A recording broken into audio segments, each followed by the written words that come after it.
Voici la présentation du Yaesu FTM 200D.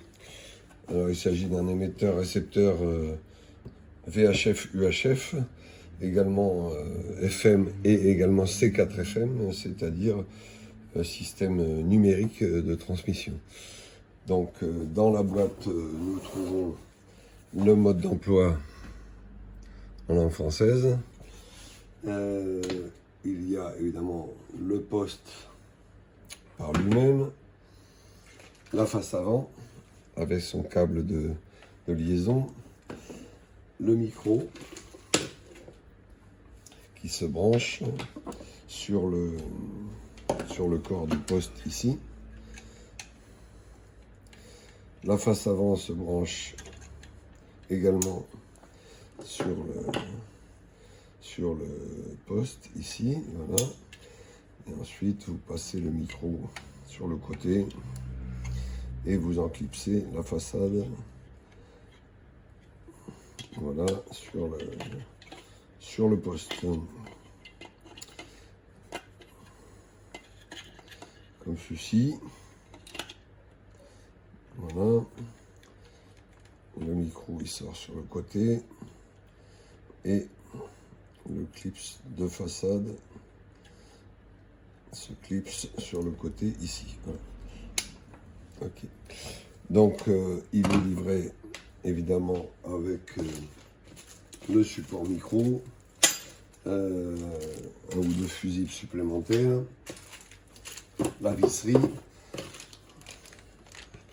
la patte de support si vous voulez déporter la face avant, et parce qu'il est fourni avec un câble de rallonge de 3 mètres pour pouvoir éventuellement déporter la face avant. Ensuite, vous avez un câble qui sert, un câble USB qui sert éventuellement aux mises à jour, le cas échéant, du firmware de l'appareil.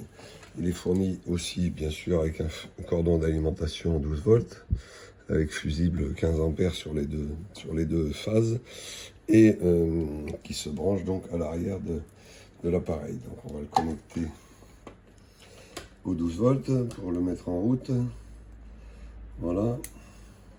Sur la face arrière, vous trouvez un ventilateur, une sortie haut-parleur externe, une sortie data pour tout ce qui est transmission de données. Il est livré sur un berceau qui se déclipse facilement. Il y a le fameux système toujours de tunnel de ventilation Yaesu. Le berceau se clipse comme ça sur le dessus ou sur le dessous. Voilà, le poste s'allume sur la touche ici en bas à gauche. Voilà, à la première utilisation, il s'agit de rentrer un call sign. Bon là on va rentrer n'importe quoi de façon à ce qu'il démarre, voilà. Donc là il redémarre, le call sign est inscrit en dessous d'Yaesu. Voilà, vous avez un écran couleur qui permet donc de visualiser les bandes principales et secondaires.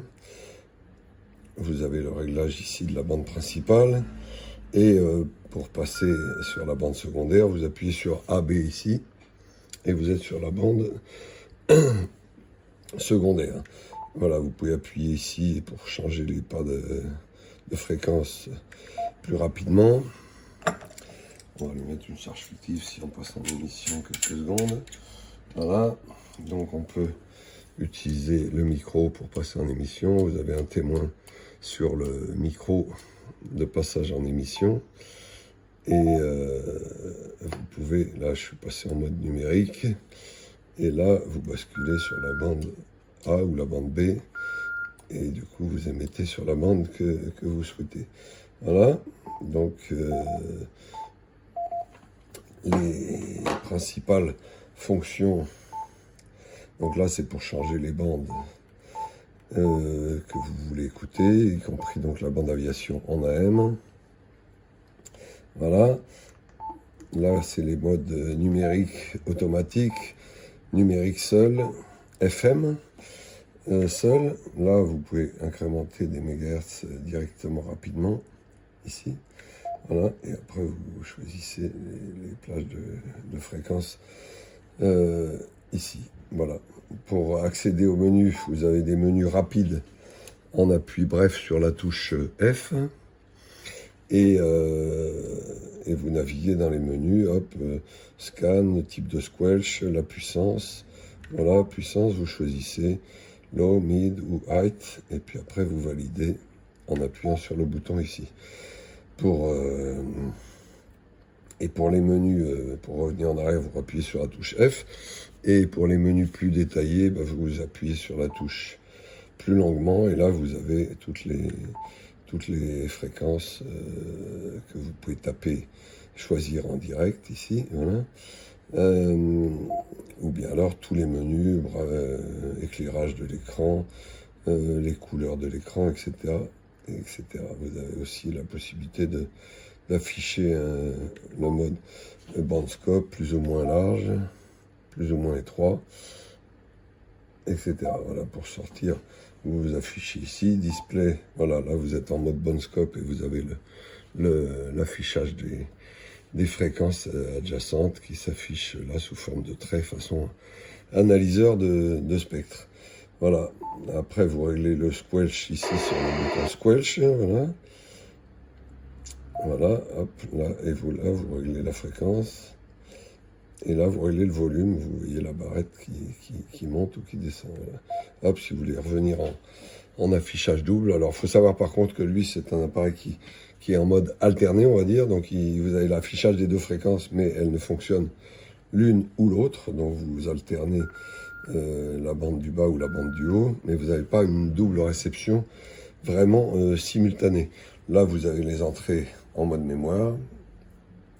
Et c'est un poste qui est, on va dire, un poste FTM 300 simplifié. Voilà. Dans la gamme Niezhou, il y a le FTM 200, maintenant le FTM 300, le FTM 500. Le premier de la gamme étant le FTM 200, celui-ci, qui est déjà un beau petit appareil bibande avec toutes les fonctions simplifiées. Le Bluetooth par exemple est en option. Vous n'avez pas toutes les fonctions évidemment qu'on trouve sur un FTM 300 et encore un peu moins sur un FTM 500, mais le prix est quand même un peu plus abordable. Voilà la présentation rapide du FTM 200. Il sort 50 watts en VHF comme en UHF, donc c'est déjà un bel émetteur récepteur. Voilà, vous le retrouverez sur notre site internet, ici, www.gotechnique.com.